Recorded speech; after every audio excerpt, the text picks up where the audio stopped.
at the strength scanner for different parties. Now, what the strength scanner means is seats which a particular party has won in every election in the last 3 elections, how are they doing there? Those are called safe seats. So the BJP has 94 seats classified as safe. Out of them, they're currently leading on 66 of those. The BJP has 164 relatively safe seats. They're currently leading on 98 of them. Relatively safe means seats which the party's won in 2 elections out of the last 3 elections. The BJP, interestingly, is leading on 9 very weak seats. Seats which the party hasn't won in any election over the last 3 elections. So they made some effort to try and turn their weak seats into potential opportunities. I want to give you a sense of the Congress's strength scanner at the moment. The Congress has 16 safe seats, seats which the party has won in every election in the last 3 elections. They're currently leading on 10 of those. The Congress has 35 relatively safe seats, seats which the party has won in 2 out of the last 3 elections. They're currently leading in 18 of those. Interestingly, the Congress is doing well on some very weak seats as well. Whether that holds till the end or is that because counting has just started, we don't know that just for the moment, but that's the way it's seeming at this moment, Rajdeep.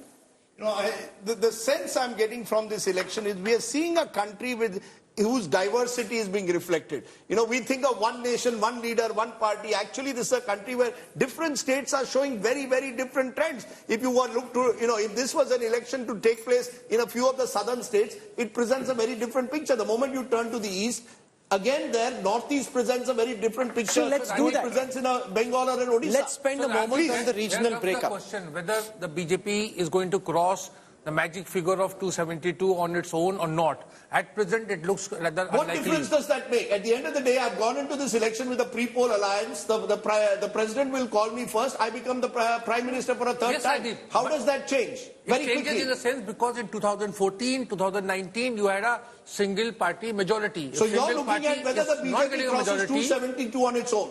Fair enough. You know, but the alliance has crossed 272. Yeah, so right now you're looking at 272. But at this moment, the pollsters would be a bit worried, Rahul Verma. Yeah. Unka to abhi lag raha hai ki they're not off to a good start. They're not ordering laddus. The pollsters are not ordering any laddus. But this is very early. Yeah, this is very early. Just at this moment. Okay, let's do a region-wise breakup. I'll start from the south of India. In the south, the NDA has made 12 leads from the last time. 41 leads for the NDA, up 12 from the last time. The India Alliance is currently leading in 60, up 2 from the last time. So if the South was the entire country, the India Alliance in good position to form the government. From the South, let's now go to the West. In the West, 143 seats, we have leads for 131. The NDA is leading on 92, down 24 seats from the last time. The India Alliance on 37, up 24 seats from the last time. From there, I now come to the East. In the eastern states of India, the NDA leading on 76, down 4 from the last time. The India Alliance on 45, up 16 from the last time. Let's now come to the North. In the North, the NDA is leading on 64, down 27 leads from the last time. 51 for the India Alliance, up 34 from the last time. Somebody asked me to show the party-wise breakup, so I'll spend a moment doing that. Let me take you through. The NDA is at 273, down 44 seats from the last time. 236 of these leads are for the Bharatiya Janata Party, 8 are for Nitish Kumar's JDU. The India Alliance is leading on 197. Out of these, 90 are for the Congress, 28 for the Samajwadi Party, 17 for the Trinamool. The Congress won't be unhappy if it ends up with 90 seats. That's not a bad number they're currently at. No, you see, the 80% gain. You know, I've always believed for the Congress to have any chance, they have to cross 100. But you see, they are now like a batsman who's happy with 90, doesn't want a century. And Rashid Kidwai, at the start of the show, said they'll be happy with 75 par. So you've got a situation. But, you know, there are four or five swing states.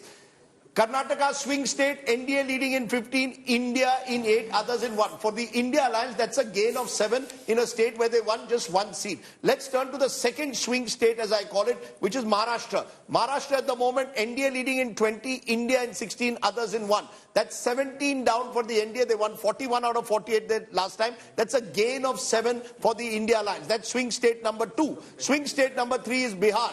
In Bihar at the moment, NDA leading in 25, down 8 compared to last time. India in 9 in a state that they won only 1 last time. The fourth swing state that we should look at is West Bengal. At the West Bengal, it's BJP leading in 20, Trinamool Congress in 17, Congress plus CPM in 3. So effectively, you could say India versus NDA is 20 all in the state of West Bengal. turn to another swing state, potentially Odisha, NDA 10, BJD 0. So the real swing state for the NDA at the moment is the state of Odisha. And I look at a final swing state at the moment, which is Telangana. Remember last time the BRS was sweeping that state. This time NDA leading in 10 at the moment in Telangana. So Telangana is one of the states where the NDA has done very well compared to, they had only 4 seats, correct me if I'm wrong, T.S. Sudhir last time. So it's a gain of 6 there. So you're seeing, Rahul, in the swing states, India Alliance making gains, but not sufficient gains to actually overturn government formation. That's the way to look at this election. Yes. Alliance has crossed now 200, and the gap between India Alliance and NDA, which was like in 2:1, has reduced a lot. And Has reduced considerably, considerable reduction. We can start showing we can start showing the vote share percentages to give you a sense of, and remember these are very initial votes that have been counted, but if you look at the vote share percentages currently, if I look at the breakup of the different parties, the BJP has 41.4% of the votes that have been counted, and that's the way it stands just at this moment. If I look at the strike rate of the different parties, the NDA strike rate is 54, the India Alliance strike rate at this moment 42, and if I look at the tally for each party, the India Alliance is currently leading on 211, with the Congress having 94 of those leads. You know, the one, sorry, before you go, just one swing state that I didn't mention because it's really throwing up a result, Shankar, and that reflects perhaps where the markets, because the markets are looking at India today very closely and what we are saying. And at the moment, no, they are. NDA 41, down 23, India Alliance 35, up 29. So UP is where you're seeing the contest. If in India's biggest state, the NDA doesn't dominate, there is no way they can reach anywhere close to 400 par. So 400 par is now being turned into 300 par, and for the other alliance, it's becoming a case, can we, close in the gap even further and keep the BJP, as Rashid pointed out, below 272. So what we've seen in the last half an hour, again very early trends, is the closing of the gap. We are seeing a real election at the moment, a hotly contested seat-by-seat election in states like Maharashtra, Karnataka, even in Uttar Pradesh, even in Rajasthan, even in Haryana. So as a result, what was expected to be a cakewalk by most exit pollsters for the NDA is turning out as of now only at 9:20 when the markets have opened, and they've opened as a result, what, 1,500 points down? Yeah.